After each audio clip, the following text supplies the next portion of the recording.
กันเดียวกันนะ ไม่ใช่ดูหนูเข้าก่อนเนี่ย ก็ดูไอ้ไฟที่ไหนเหี้ย เฮ้ยอยู่ไกลๆกันดิ หมุนพิเศษหนึ่ง ติ้วเลย หนึ่งไม่อยู่ใกล้ ตั้งยี่สิบบวกกันเลย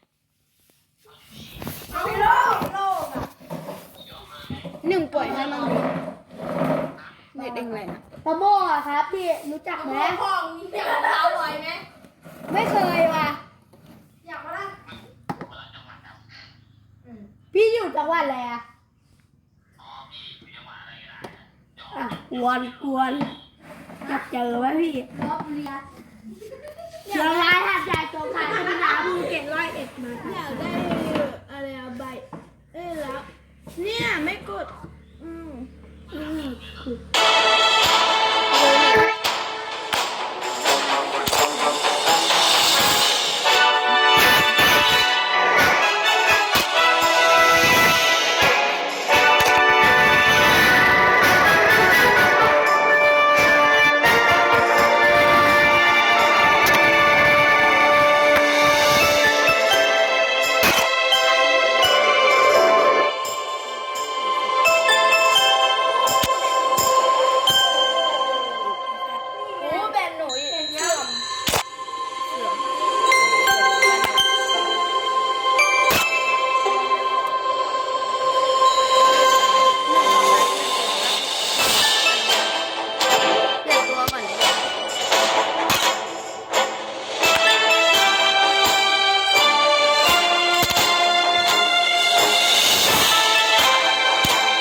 แล้วที่เพชร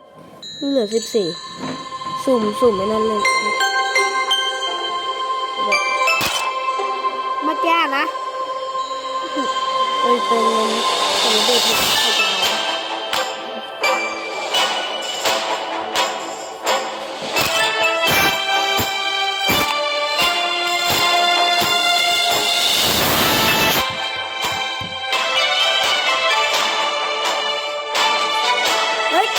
ก็ไปไก่ดิน้ำหนึ่ง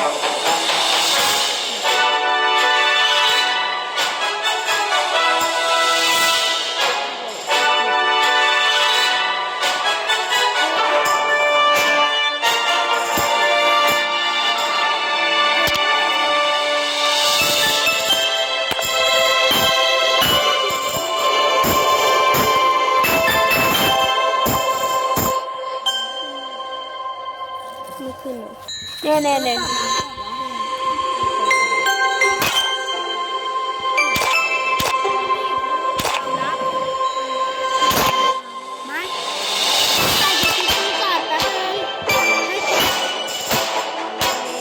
เราอยากได้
แกเลยยังได้กล่องเลยนะ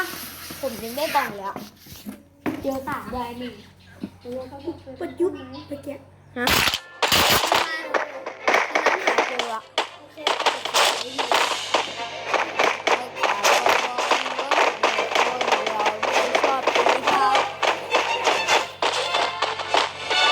ทุกคน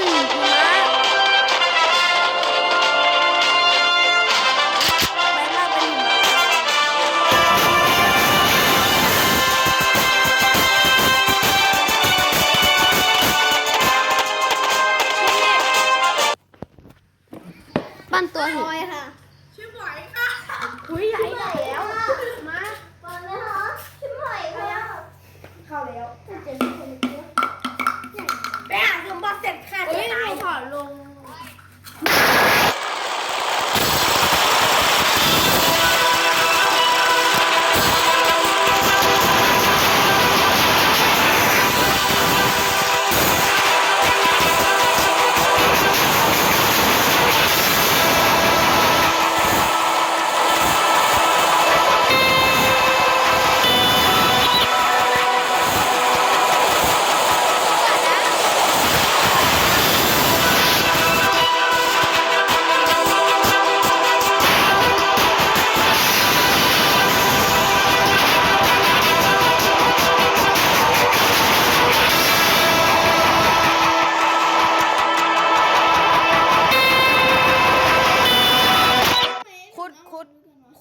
คุดไปไหนนะทางตรงนั่นแหละตรงมีท่ามันคู่สมบัติ ตรงอะไรเลี้ยวฝั่งไหนวะฝั่งนี้บ้างเอ้ยฝั่งนู้นดิตรงไปทางนี้ ไปแล้วพี่ก็ต้องอยาก ควายมันคนละสมบัติหนึ่งมันได้2มันบอกให้บวกเดินไปสมบัติอ๋อแล้วก็เดินไปฝั่งนู้นแม่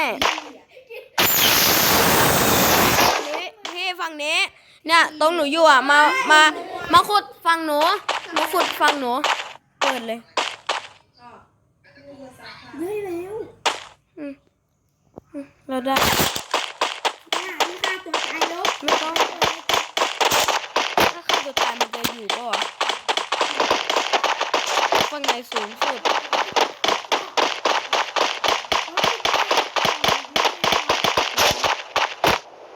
มีคนมาวะต่อยมันเล่นหน่อยวะนี่มารวมคอยต่อยที่อย่าพูด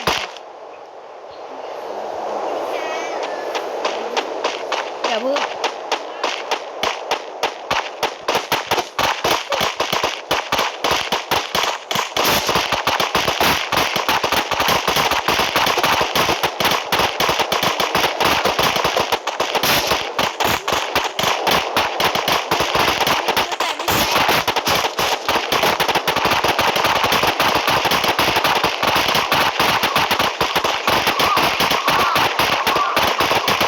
วิ่งตามมันเลย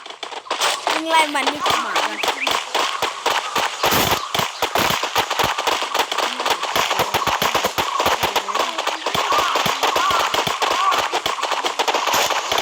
ไม่ต้องหารู้ละ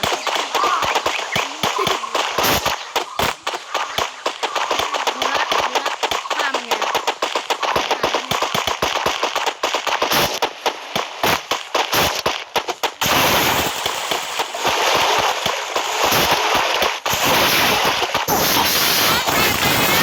นี่เรียบร้อย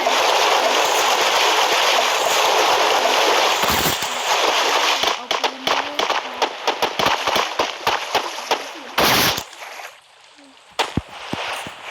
กระสุนอยู่แค่อันเดียวด้วย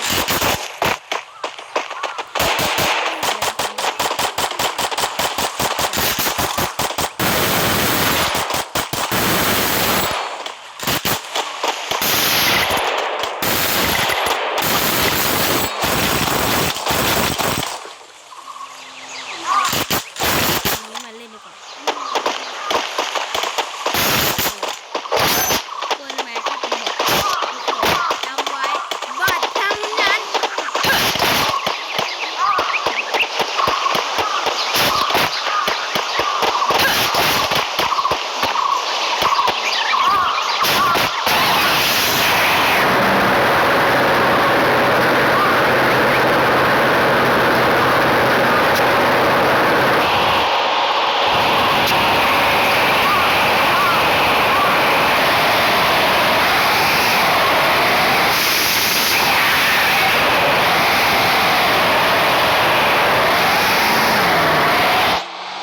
หนูจะลงน้ำนะหนูจะพาลงน้ำนะ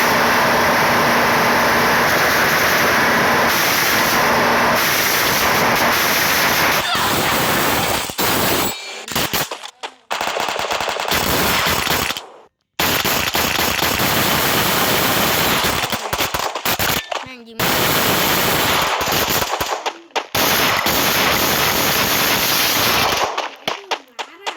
ตรงไหนเอาบอกแล้ว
ดับอะแบบเนี้ย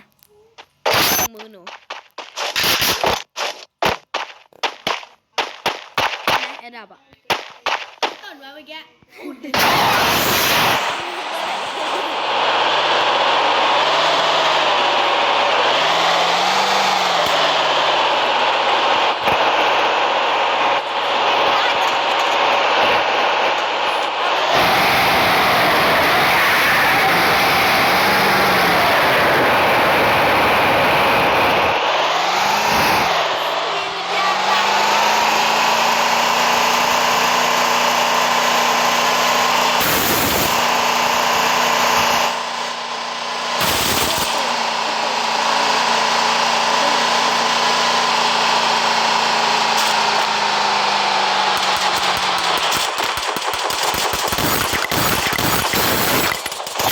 พี่อย่ามัว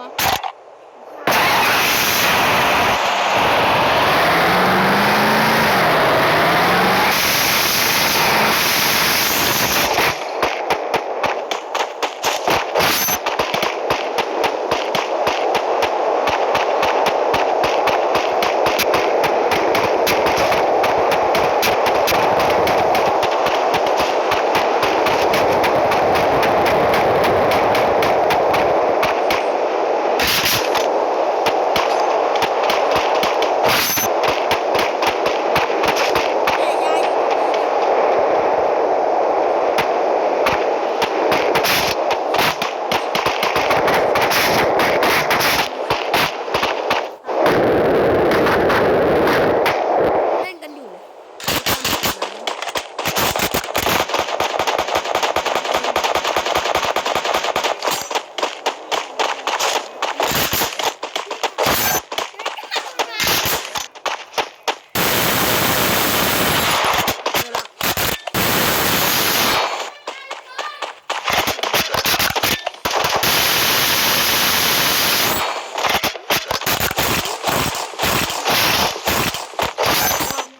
คนจีนก็เอา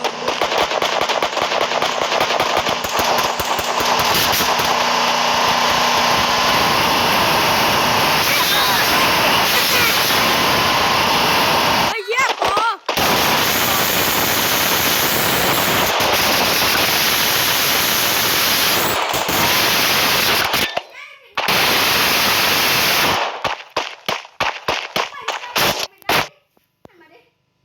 แตกพี่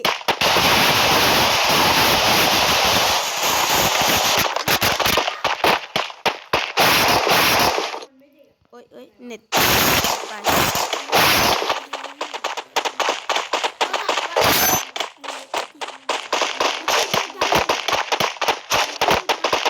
พายุหัก4452P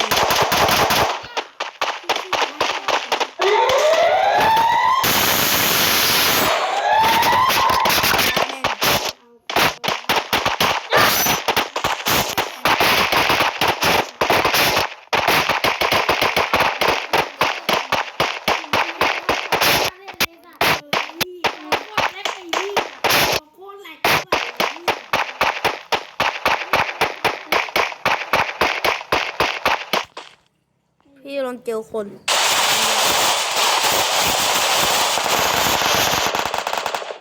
พี่ยิงเล่นทำไม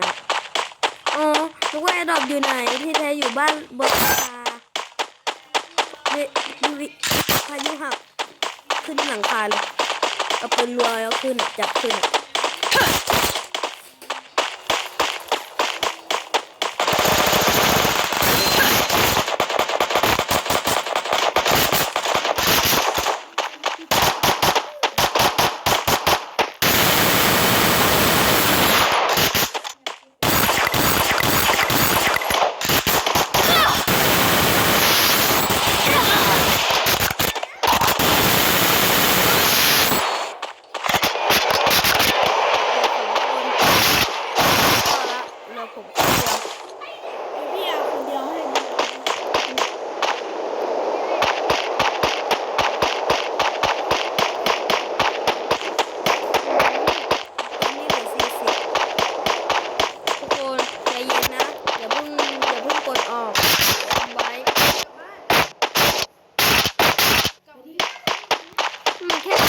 คนเราจะเกิดมาเล่นอะไรแบบออกแล้วก็ เอาไปต่อ